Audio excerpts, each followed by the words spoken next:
O Agricultura BR traz em destaque para você o mercado da soja. Soja, assim como o milho, teve um bom avanço na semeadura na última semana lá nos Estados Unidos, números que foram mostrados aqui nas edições do Agricultura BR e tem mostrado fundamentos que mostram um cenário muito apertado em relação à oferta e demanda. E apesar de todas as influências que a guerra causada pela invasão russa na Ucrânia acaba por respingar no mercado e também por investidores, mesmo assim, soja tem mostrado preços firmes nas negociações. E para falar um pouco a respeito deste mercado, nós vamos conversar agora pela internet com o Enio Fernandes, da Terra Agronegócio, que participa conosco nesta edição de Agricultura BR.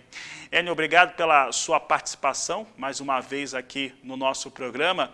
Como que pode ser mostrado, falado, avaliado o mercado da soja internacional em Chicago neste momento, um momento que vai tendo ali pressões, né, de fora dos fundamentos, mas que tem seguido, de certo modo, uma lógica daquilo que tem de disponibilidade de oferta e expectativa de demanda. Boa tarde, seja bem-vindo. Boa tarde, é um prazer estar aqui com vocês na Agricultura BR, trocando ideia novamente, tentando entender esse agro. Bom, vamos lá.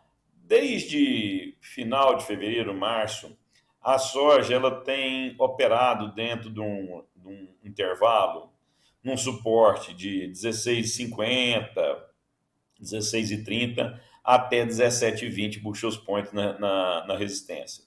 E ela vem operando nesse intervalo de negociação e ela vai se acomodando conforme vão acontecendo o desenvolvimento do mercado. Nós vamos entrar no mês extremamente volátil.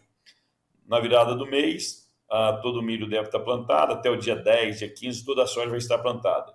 E o mercado de clima vai ganhar muito mais peso. Se você olhar o que aconteceu hoje, né?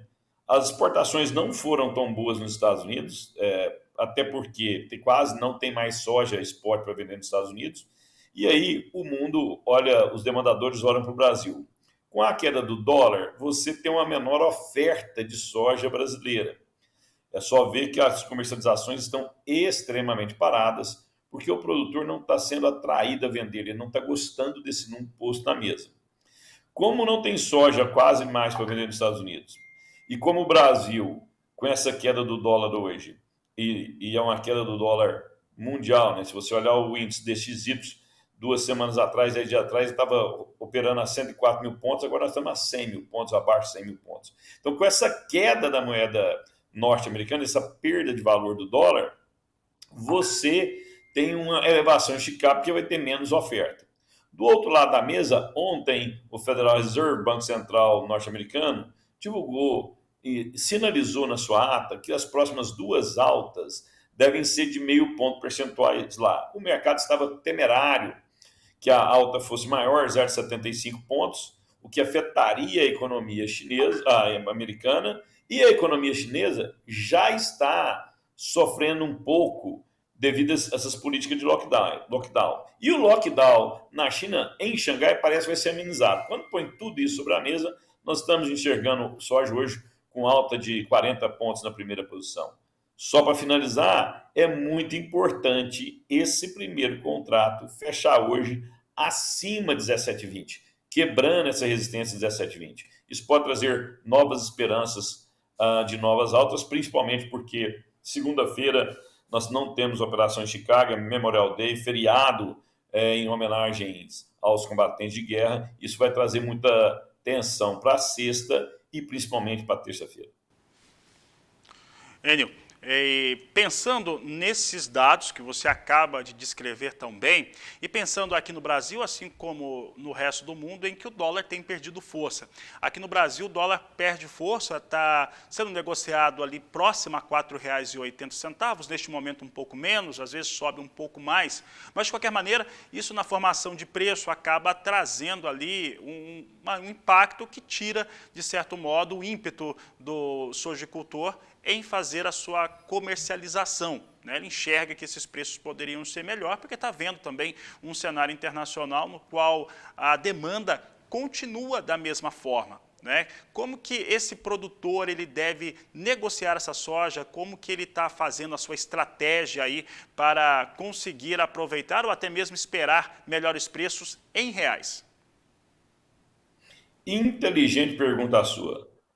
Agora, a soja americana está sendo plantada, ela nem terminou de ser plantada ainda. Quer dizer, tem muita coisa para acontecer. Em tese, depois do dia 10 do mês que vem, toda essa soja vai estar semeada nos principais estados dos Estados Unidos. O mundo não pode perder mais nenhum grão de soja. O mundo não tem suporte para prender mais nenhum grão de soja. E a demanda por óleos vegetais estão muito fortes. Está dando excelentes margens no Brasil, excelentes margens nos Estados Unidos. Isso estimula as indústrias a esmagarem o máximo possível. Por que isso é importante? Agora, o produtor ele pode ser ousado na sua comercialização.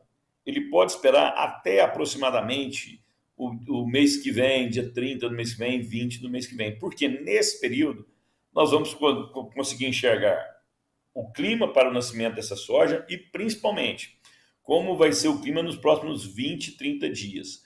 Os mapas pluviométricos são bem confiáveis até 15 dias. Ou seja, quando eu chego no meado de junho, eu olho os mapas pluviométricos para 2 semanas, eu consigo enxergar até o fim de junho. Isso vai dar quase uma segurança muito forte na safra de milho. Milho e soja competem entre si. Aí eu já tenho uma informação importante no caso do milho. No caso da soja, quando vira julho, a soja é formada em agosto, mas quando vira julho, o risco de você ter realizações de lucro é maior. Então, nesses próximos dias, ele pode ser ousado, esperar um pouco mais, ter um plano de comercialização. Agora, quanto mais perto do mês de agosto, maior é o risco na mão dele. O que o produtor precisa fazer efetivamente para poder negociar? Ele tem que ter um plano de negócios. Ele tem que escrever no papel. Quando soja chegar em determinado preço, eu vou vender X%. Ele tem que pensar nisso, ele tem que escrever isso. Porque se ele sentar na frente do computador ou na frente da televisão, só esperar o melhor preço, ele nunca tem um alvo a ser atingido. Então ele precisa ter um plano comercial. Vou vender X% a tal preço, vou vender mais X% a tal preço, e planejar o que ele vai fazer com esse recurso. Se ele fizer isso, ele vai ter um bom resultado de comercialização. Se ele ficar parado, sempre esperando o melhor momento, ele pode perder esse momento e quando ele for ao mercado, o interesse pela essa soja ser menor. Depois de setembro, quase todas as indústrias já estarão quase que posicionadas para esmagamento até outubro. Logicamente que aí a força do mercado de exportação de soja de setembro em diante ganha mais força, porque aí acabou completamente a soja nos Estados Unidos, grande parte da soja brasileira também já vai estar negociada. Mas aí ele tem uma limitação de mercado, ele fica mais refém do mercado interno do que do mercado interno, por isso é arriscado, por isso é tão importante ele escrever qual é o preço que ele quer vender, quantos por cento ele vai vender em cada preço, no final do dia ele planejar a sua comercialização. Tá certo. Enio, 2 perguntas, vou fazer as 2 ao mesmo tempo. A primeira é, o dólar hoje tem segurado um pouco essa comercialização, porque ele pode ser mais arrojado mesmo, neste momento, na sua estratégia. E uma outra pergunta, os próximos 30, 40 dias, devemos mesmo ver soja em Chicago em patamares mais elevados? Boa sua pergunta. Primeiro, nós já estamos no maior preço da história. O maior preço da história de soja foi $17,78 por bushel. Só que no Brasil pagava-se um desconto, um prêmio negativo de 250 pontos. Hoje nós estamos com 17,20, a última vez que nós iniciamos essa entrevista, 17,20 com um prêmio de 160, ou seja, $18,80 por bushel. É o maior preço da história. Já está muito alto.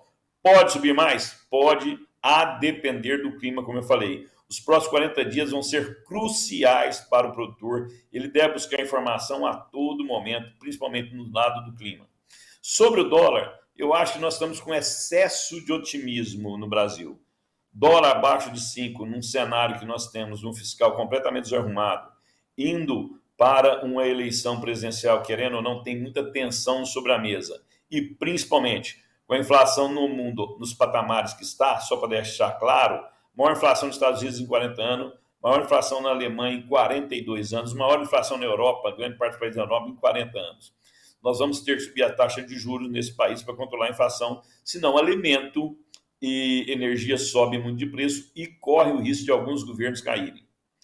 Em subindo a taxa de juros, começa a esfriar um pouco a economia.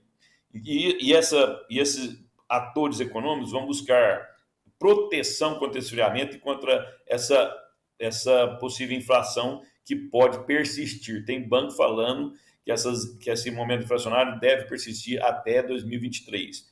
Em assim sendo, eu sou autista para a moeda norte-americana.